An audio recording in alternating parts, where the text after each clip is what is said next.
सारे मरे सा नी सा।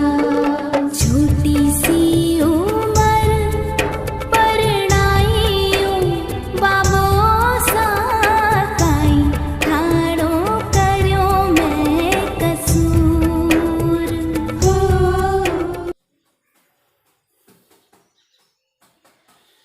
ऐ दुनिया दे बंदियो रब दी दुनिया नाल प्यार करो। ऐ दुनिया दे बंदियो रब दी दुनिया नाल प्यार करो। हर दिल दे विच रब बसता है, हर दिल दा तुम सत्कार करो। गुड मॉर्निंग ऑल फ्रेंड्स, रेवा राजस्थानी चैनल में आप सभी का स्वागत है।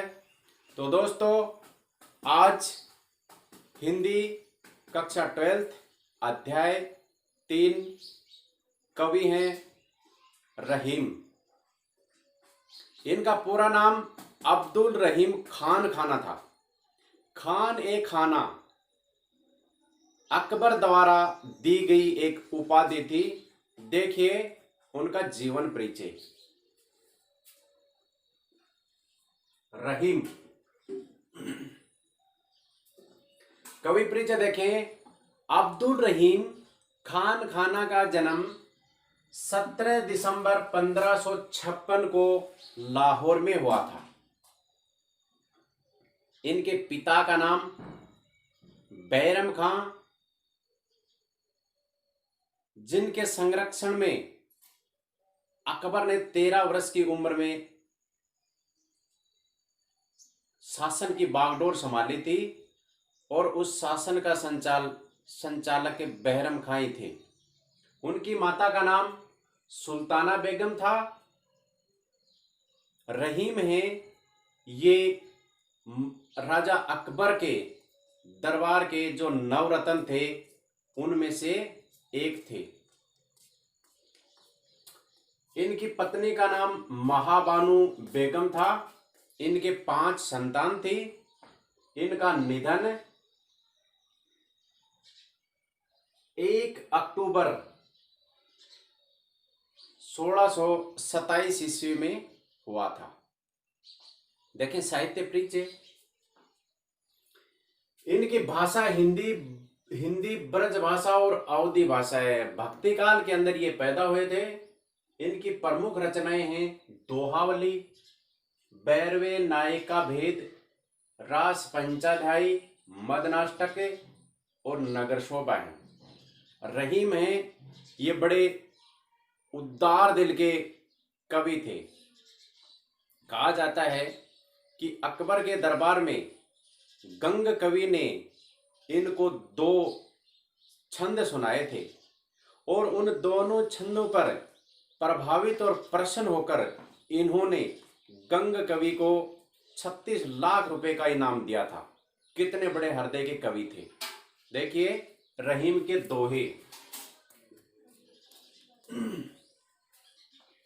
रहीमन देखी बड़ेन को लघुन दीजिए डारी, जहां काम आवे सुई वहां कहा करी तलवारी।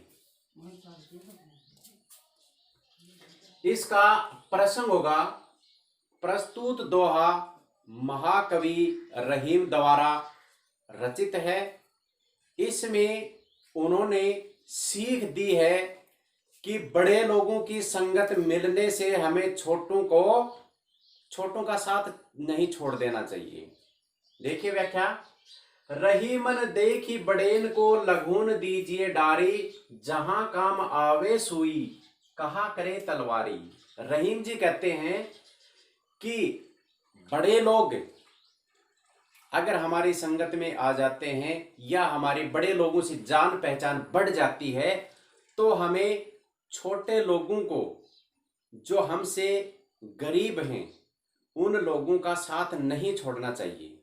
क्योंकि जहां पर सुई काम आती है, यानी कि पैर में अगर कांटा चुभ गया है, अगर हम उसको सुई से निकाल सकते हैं, तो रहीम जी कहते हैं कि वह काम तलवार नहीं कर सकती। सुई का काम सुई करती है और एक जो गरीब मित्र है उसका काम वही करता है, उसका स्थान दूसरा व्यक्ति नहीं ले सकता। एक साधे सब सधे, सब साधे सब जाए, रही मन मूल ही सींचिबो, फूले फले अघाई। कवि कह रहे हैं कि एक कार्य को हमें एक समय में एकाग्रचित्त और पूरा ध्यान उस पर केंद्रित करके करना चाहिए।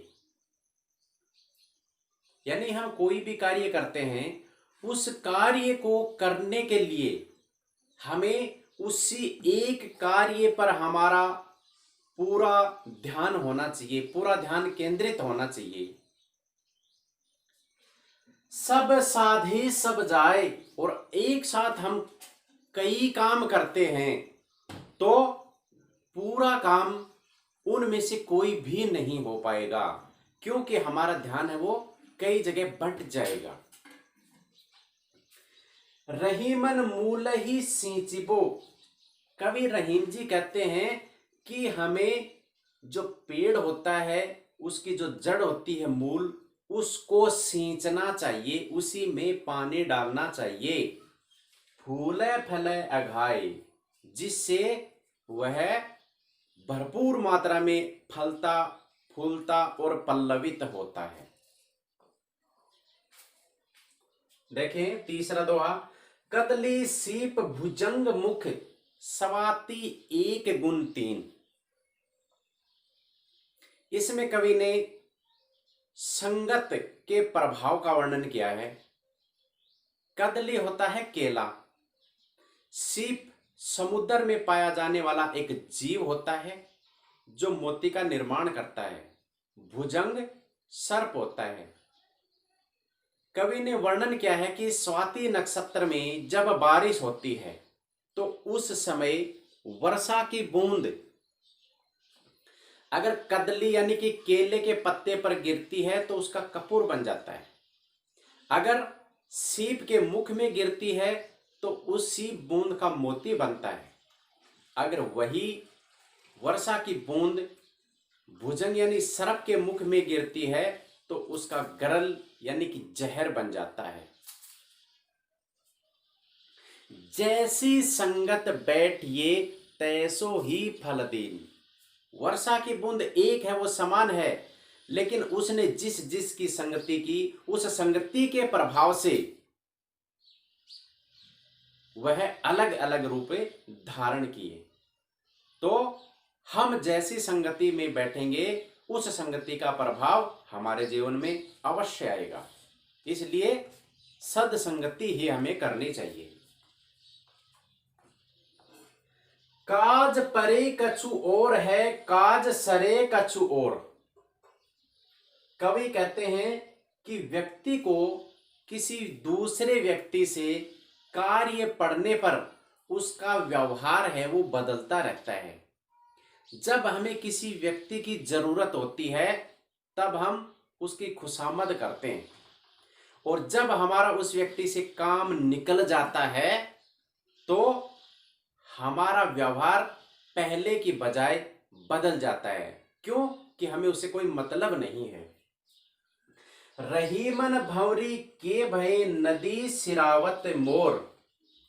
कवि रहीम जी कहते हैं भंवरी का अर्थ होता है अग्नि की परिक्रमा करना या शादी के अंदर फेरे की जो रस्म होती है उसको पूरा करना।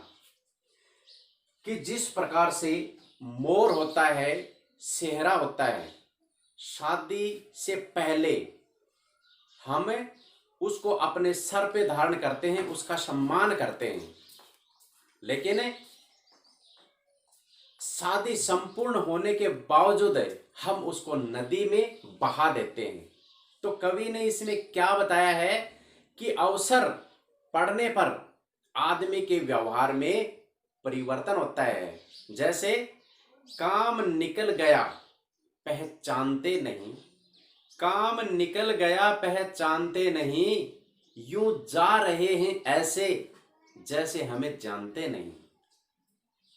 देखिए इसका विशेष सरस ब्रज भाषा का कवि ने, सरस ब्रज भाषा के माध्यम से कवि ने व्यवहारिक सीख दी है।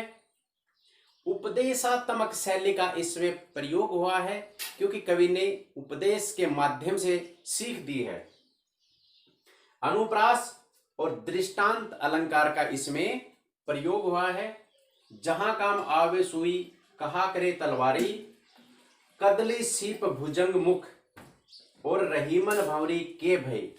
इन पंक्तियों में उदाहरण और दृष्टांत अलंकार का प्रयोग हुआ है। तो रहीम के 4 दोहों की सप्रसंग व्याख्या मैंने करवाई है। आगे के